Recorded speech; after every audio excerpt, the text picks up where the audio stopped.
అందరికీ నమస్కారం. Welcome to untold history Telugu channel. పోతూ బైడెన్ చాలా పెద్ద పెంట చేశాడు. బైడెన్ పదవీ కాలం 2025 జనవరి 20వ తేదీతో ముగుస్తుంది. అంటే సరిగ్గా మరొక 2 నెలలు ఉంది. ఈ చివరి టైంలో చాలా పెద్ద నిర్ణయం తీసుకున్నాడు బైడెన్. ఉక్రెయిన్కి లాంగ్ రేంజ్ మిసైల్స్ని ప్రయోగించేందుకు పర్మిషన్ ఇచ్చాడు. ఈ లాంగ్ రేంజ్ మిసైల్స్ పేరు స్టార్మ్ షాడో మిసైల్స్. ఈ స్టార్మ్ షాడో మిసైల్స్ ఫ్రాన్స్ అండ్ యూకేల సృష్టి. కానీ బ్రిటిష్ ఏరోస్పేస్ దీనిని డెవలప్ చేసింది. ఈ missile very powerful. Tornado, Eurofighter Typhoon and Dassault రాఫెల్లకు సమానమైనదిగా ఉంటుంది. 450 వార్ హెడ్ని కలిగి ఉంటుంది. 560 కిలోమీటర్ల రేంజ్ కలిగి ఉంటుంది. ఉక్రెయిన్కి యూకే ఈ మధ్యనే ఈ మిసైల్స్ని ఇచ్చింది. అయితే ఇలా రష్యా భూభాగంలోకి మిసైల్స్ని ప్రయోగించడానికి యుఎస్ ఇంతవరకు అనుమతిని ఇయ్యలేదు. కానీ 3 రోజుల క్రితం బైడెన్ ఇందుకు అనుమతిని ఇచ్చాడు ఫ్రెష్గా. ఇంతకీ బైడెన్ ఎందుకు లాంగ్ రేంజ్ మిసైల్స్ని రష్యాపై ప్రయోగించవచ్చు అని గ్రీన్ లైట్ ఇచ్చాడు? తర్వాత ఏం జరిగింది? పుతిన్ న్యూక్లియర్ వెపన్స్కి సంబంధించి ఏమని సంతకం చేశాడు? న్యూక్లియర్ వార్ రానుందా? ల్యాండ్ మైన్ కూడా వాడుకోవచ్చు అని బైడెన్ ఎందుకు యుక్రెయిన్కి పర్మిషన్ ఇచ్చాడు? థర్డ్ వరల్డ్ వార్ తప్పదా అనే విషయాలను గురించి ఈ వీడియోలో చెప్తాను. వీడియో ఆసక్తికరంగా ఉంటుంది. ఒక్క లైక్ ఇచ్చి వీడియోలోకి రండి. మొన్న బైడెన్ ఓకే మీరు లాంగ్ రేంజ్ మిసైల్స్ని ప్రయోగించుకోవచ్చు ఇకపై అని గ్రీన్ లైట్ ఇవ్వగానే ప్రపంచవ్యాప్తంగా భూకంపం వచ్చినంత పనయింది. ముఖ్యంగా సోషల్ మీడియాలో మాత్రం పెద్ద భూకంపమే వచ్చింది. దీంతో పుతిన్ చేయి అయితే న్యూక్లియర్ వెపన్ వైపుకు వెళ్ళింది. బైడెన్ చర్యకు ఆయన కళ్ళు తాగిన కోతి అయిపోయాడు. 2022 ఫిబ్రవరి 24వ తేదీన రష్యా ఉక్రెయిన్ పైకి ఆక్రమణకి బయలుదేరింది. అంటే మరో 2 నెలలు అయితే రష్యా ఈ యుద్ధాన్ని ప్రారంభించి 3 సంవత్సరాలు అవుతోంది. వాస్తవంగా ఇది వన్ సైడ్ వార్. రష్యా ఉక్రెయిన్లోకి వెళ్ళి కొడుతూ ఉంటే అక్కడ ఉక్రెయిన్ రష్యాను డిఫెన్స్ చేసుకోవడానికి యుద్ధం చేస్తోంది. అంతేగాని తాను రష్యా భూభాగంపైకి యుద్ధానికి రాలేదు. ఒకవైపు రష్యా ఉక్రెయిన్పై ముప్పేట దాడులు చేస్తూ ఉంటే రష్యాకు చెందిన బెల్గోడ్స్, కుర్స్క్ అండ్ బ్రయాన్స్క్ ప్రాంతాల్లో ఉక్రెయిన్ బార్డర్ నుండి shelling and missile attacks Ukraine వైపు నుండి కొన్ని జరిగాయి. కొన్ని ఉక్రెయిన్ పారామిలిటరీ దళాలు రష్యా సరిహద్దు భూభాగాలపైన దాడులు కూడా చేశాయి. కొన్ని ప్రాంతాలను ఆక్రమించాయి. క్రిమియాలో కూడా దాడులు చేసి కొన్ని స్థావరాలను స్వాధీనం చేసుకున్నాయి. మరి 3 ఏళ్ల యుద్ధకాలంలో ఈ మాత్రం ప్రతిఘటన ఎంత చేవచచ్చిన దేశమైనా చేస్తుంది కదా. అలాగే ఉక్రెయిన్ కూడా రష్యాపై కొన్ని దాడులు చేసింది. కానీ ఈ దాడులను గురించి ఉక్రెయిన్ ప్రభుత్వం తమకు ఈ దాడులతో ప్రత్యక్ష సంబంధం ఉంది అంటూ అంగీకరించలేదు. ఆ దాడులు అన్నీ రష్యా నుండి వలస వచ్చిన వలసదారులు, వారిలోని కొందరు తీవ్రవాదులు జరిపారు అంటూ చెప్పింది. అంటే రష్యా భూభాగంపై ఉక్రెయిన్ దాడి చేయలేదు, రష్యా మాత్రమే ఉక్రెయిన్పై దాడి చేస్తోంది. ఉక్రెయిన్ తమపైన జరుగుతున్న దాడులను ఎదుర్కొంటూ యుద్ధం చేస్తోంది. ఇది ఉక్రెయిన్ యుద్ధానికి సంబంధించిన ఫెనోమినా. ఈ విషయాన్ని ఇంతలా ఎందుకు వివరించాల్సి వచ్చింది అంటే ఈ 3 ఏళ్ల కాలంలో కూడా రష్యాపైకి మిసైల్స్ని ప్రయోగించలేదు ఉక్రెయిన్. కారణం రష్యాతో ముఖాముఖి తలబడితే ఆ వార్లో ఉక్రెయిన్ మిగలదు గనక. రష్యాను రెచ్చగొడితే అది థర్డ్ వరల్డ్ వార్కి దారితీస్తుంది అన్న భయం, రష్యా యొక్క ఆధునిక ఆయుధాలు, war jets, nuclear and laser weapons ముందు ఉక్రెయిన్ బ్రహ్మాస్త్రం ముందు పిపీలకం లాంటిది. అందుకే ఉక్రెయిన్ రష్యాపై నేరుగా యుద్ధానికి దిగలేదు. ఇప్పుడు బైడెన్ లాంగ్ రేంజ్ మిసైల్స్ని ప్రయోగించవచ్చు అని ఉక్రెయిన్కి పర్మిషన్ ఇవ్వగానే ఒక 6 స్టార్మ్ షాడో మిసైల్స్ని రష్యాపైకి ప్రయోగించింది ఉక్రెయిన్. వీటిని ATACMS అని కూడా అంటారు. మంగళవారం తెల్లవారుజామున 3 గంటల 25 నిమిషాల సమయంలో రష్యాలోని కుర్స్క్ ప్రాంతానికి చెందిన బ్రయాన్స్క్ పైకి ఈ మిసైల్స్ని ప్రయోగించారు. 6 మిసైల్స్ని ఈ ప్రాంతంపై ప్రయోగించగా ఇందులోని 5ంటిని రష్యా ఇంటర్సెప్టార్స్ కూల్చివేశాయని, 1 మాత్రం కొంత ఆయుధాగారానికి నష్టం కలిగించిందని నివేదికలు చెప్తున్నాయి.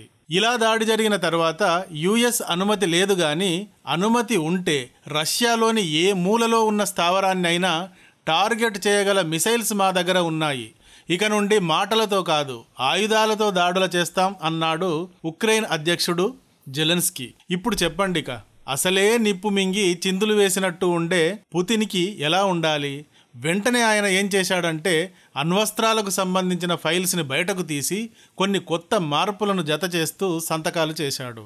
ఈ కొత్త విధానం ప్రకారం తమ దేశానికి ఏదైనా భారీ స్థాయి ప్రమాదం ఏర్పడితే, అణ్వాయుధాలతో గాని ఇతరత్రా భారీ హింసాత్మక దాడులు గాని జరిగితే వారిపైన తిరిగి అణ్వాయుధాలను ప్రయోగించే హక్కు నాన్ న్యూక్లియర్ దేశాలు విధ్వంసకర దాడులకు దిగినప్పటికీ వాటిపై కూడా న్యూక్లియర్ బాంబ్స్ను ప్రయోగించే హక్కు ఉంటుంది అంటూ కొన్ని మార్పులను చేసి ఆ పత్రాలపైన సంతకాలను పెట్టాడు. 2020 నాటి తమ అణ్వాయుధ విధానానికి సంబంధించిన కొన్ని కొత్త చేర్పులు ఇవి.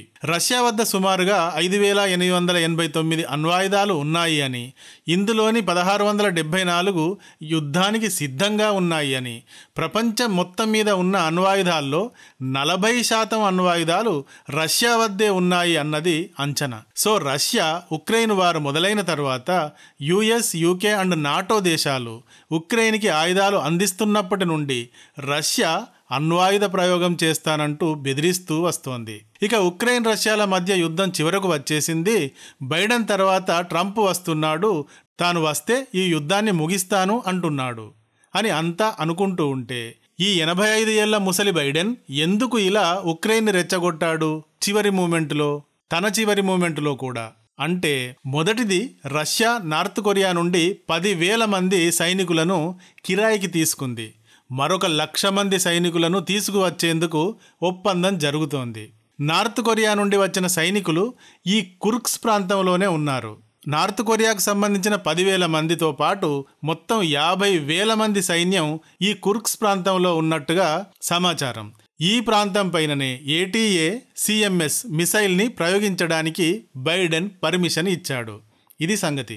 రష్యా ఇతర దేశాల నుండి కిరాయి సైనికులను తెచ్చి ఉక్రెయిన్ పైన దాడులకు దిగినా, ఉక్రెయిన్కు సహాయంగా ఉన్న యుఎస్ అండ్ నాటో దేశాలు మిడిగుడ్లేసుకుని చూస్తూ ఉండాలా. సో నువ్వు కూడా మిసైల్స్తో కొట్టు అంటూ ఉక్రెయిన్కి పర్మిషన్ ఇచ్చాడు బైడెన్. ఇప్పుడు ఉక్రెయిన్ వెనక నిలబడడంలో, ప్రజాస్వామ్యాన్ని రక్షించడం, అదే సమయంలో అమెరికా శక్తిని ప్రదర్శించడం అనేవి 2 పాయింట్లు కూడా ఉంటాయి.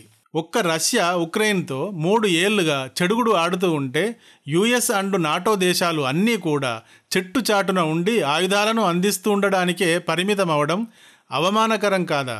నాటో దేశాల సమర్థత ఎక్కడ ఉంది ఇందులో? ఇది మరొక పాయింట్. బైడెన్ మొన్నటి ఎలక్షన్స్లో ఓడిపోవడంతో ఆయన డెమోక్రటిక్ పార్టీ సభ్యులు అసంతృప్తితో ఉన్నారు. వారిని ఉత్సాహపరచాల్సి ఉంది. ఇది ఇంకో పాయింట్. ఉక్రెయిన్కి బలమైన సాయాన్ని అందించకపోతే నాటోలోని దేశాలు అన్నీ తాము నాటో కూటమిలో ఉండడం వల్ల ఉపయోగం ఏమిటి, రేపు రష్యా లాంటి దేశం ఏదైనా మా పైకి వస్తే కూడా ఇంతేనా అని అవిశ్వాసాన్ని ఏర్పరచుకుంటారేమో అన్నది ఇంకొక పాయింట్. ఇక ఏ 2 దేశాల మధ్య యుద్ధం జరిగినా వారికి తమ ఆయుధాలను, వార్ జెట్స్ను, ఎట్సెప్ట్రాలను కుప్పలు తెప్పలుగా అమ్ముకుని లాభపడడం అనేదైతే యుఎస్కు ఉండనే ఉంది. ఇది అసలైన పాయింట్. ట్రంప్ ఉక్రెయిన్ అండ్ రష్యాల మధ్య వార్ను ముగిస్తాను అన్నాడు. మరి ఇప్పుడు అతను వచ్చేసరికి 2 దేశాల మధ్య యుద్ధం ముగింపేమో గాని అది బాగా పెరిగి అణ్వాయుధ ప్రయోగం దశకి చేరి ఉంటే అతను ఈ యుద్ధాన్ని ఎలా ముగిస్తాడు? ముసలి బైడెన్ ఈ సవాల్ని ట్రంప్కి విసిరాడేమో అని కూడా అనుకోవచ్చు. ఇది ఇంకొక పాయింట్. సో బైడెన్ ఎందుకు ఈ చివరి సమయంలో ఇలాంటి గ్రీన్ సిగ్నల్ ఇచ్చాడు అనే దానికి అతని నుండి ఇంతవరకు ఎలాంటి ఎక్స్ప్లెనేషన్ అయితే రాలేదు, కానీ అంతా పైన చెప్పిన పాయింట్స్ని చెప్తూ ఉన్నారు. ఇందుకోసం కావచ్చు అంటూ. ఇప్పుడు నెక్స్ట్ ఏంటి అంటే, పుతిన్ అణ్వాయుధం వైపు చేయి చాచాడు, పట్టుకుని విసురుతాడు అన్నట్టుగా ట్రెండ్స్ నడుస్తున్నాయి. ఉక్రెయిన్ అండ్ రష్యాల వారికి 1000 రోజులు పూర్తయిన సందర్భంగా ఇది ఒక స్పెషల్ సెలబ్రేషన్గా మారింది. అయితే 6 మిసైల్స్ను ప్రయోగించగానే పుతిన్ న్యూక్లియర్ బాంబుని ప్రయోగిస్తాడా? ఉక్రెయిన్ని అలా బూడిద చేయాలంటే రష్యా వద్ద ఎన్నో ఆధునికమైన వెపన్స్, వార్ జెట్స్, మిసైల్స్ ఉన్నాయి. ఇది ఉక్రెయిన్ని బెదిరించడానికి కాదు, యుఎస్ని, దాని నాటో దేశాలని బెదిరించడానికే. మీరు శృతిమించి మా మధ్య కలగజేసుకుంటే నేను ఎంతకైనా న్యూక్లియర్ బాంబును విసరడానికైనా రెడీ అని బెదిరించడం అన్నమాట. పుతిన్ ఇలా బెదిరిస్తూ ఉంటే అటు బైడెన్ లాంగ్ రేంజ్ మిసైల్ని ప్రయోగించడానికి గ్రీన్ లైట్ ఇవ్వడమే గాక యాంటీ ల్యాండ్ మైన్స్ని కూడా ప్రయోగించడానికి పర్మిషన్ ఇచ్చాడు. ల్యాండ్ మైన్స్ని ఉక్రెయిన్కి పంపించడానికి రంగం కూడా సిద్ధం చేస్తున్నాడు. రష్యా యుద్ధ ప్రణాళికలను మార్చుతోందని, నార్త్ కొరియా నుండి లక్షల సైన్యాన్ని తెచ్చి ఉక్రెయిన్లోకి పంపిస్తోందని, వీరిని ఎదుర్కోవడానికి ల్యాండ్ మైన్స్ అవసరమని ఈ పర్మిషన్ యొక్క ఉద్దేశం అంటూ యుఎస్ సైన్యాధికారి తెలియజేశాడు. ఇప్పుడు పుతిన్కి ఇంకెంత మండాలి? దీంతో రష్యా ఇంటర్ కాంటినెంటల్ బాలిస్టిక్ మిసైల్ని ఉక్రెయిన్ పైకి ప్రయోగించింది. ఇలాంటి ఇంటర్ కాంటినెంటల్ బాలిస్టిక్ మిసైల్ని ప్రయోగించడం ఇదే మొదటిసారి. తాము తీసుకున్న నిర్ణయాలకు పుతిన్ ఎలాగైనా తీవ్రస్థాయిలో స్పందిస్తాడు అని వెంటనే యుఎస్ కీవ్లోని తమ రాయబార కార్యాలయాన్ని ఖాళీ చేసింది. యుఎస్ తర్వాత స్పెయిన్, ఇటలీ, గ్రీసులు కూడా తమ ఆఫీసులను మూసివేశాయి. వీటి దారినే మరికొన్ని దేశాలు కూడా పట్టాయి. ఉక్రెయిన్ని నాశనం చేయాలంటే ఇలాంటి బాలిస్టిక్ మిసైల్స్ చాలు. రష్యా దగ్గర అలాంటివి బోలెడున్నాయి. కాబట్టి న్యూక్లియర్ బాంబుని ప్రయోగించడం జరగకపోవచ్చు. ఉక్రెయిన్, రష్యా రెండు భూసరిహద్దు కలిగి ఉన్న దేశాలు. రష్యా గనక ఉక్రెయిన్ పైన న్యూక్లియర్ బాంబుని ప్రయోగిస్తే అది ఉక్రెయిన్ పైన కాదు, సగం తనపైన తానే ప్రయోగించుకున్నట్టు అనుకోవాలి. కుర్స్క్, బెల్గోర్డ్ ఇలాంటి ప్రాంతాలైతే ఉక్రెయిన్లో ఒకటిగానే లోపలికి చొచ్చుకొని పోయి ఉంటాయి. మరి బైడెన్ తీసుకున్న ఈ రెండు నిర్ణయాలు పుతిన్ని ఎంత రెచ్చగొడతాయి? పుతిన్ ఎంత రెచ్చిపోతాడు? ఎలాంటి విధ్వంసాన్ని సృష్టిస్తాడు? తర్వాత ఏం జరుగుతుంది? ట్రంప్ వచ్చేదాకా ఇలాగే సాగుతుందా? ట్రంప్ వచ్చాక ఏం జరుగుతుంది అనే ప్రశ్నలకు సమాధానం కోసమైతే మనం మరికొంతకాలం వేచి చూడాల్సిందే. ఈ వీడియో కానీ నచ్చితే ఒక లైక్ ఇవ్వండి.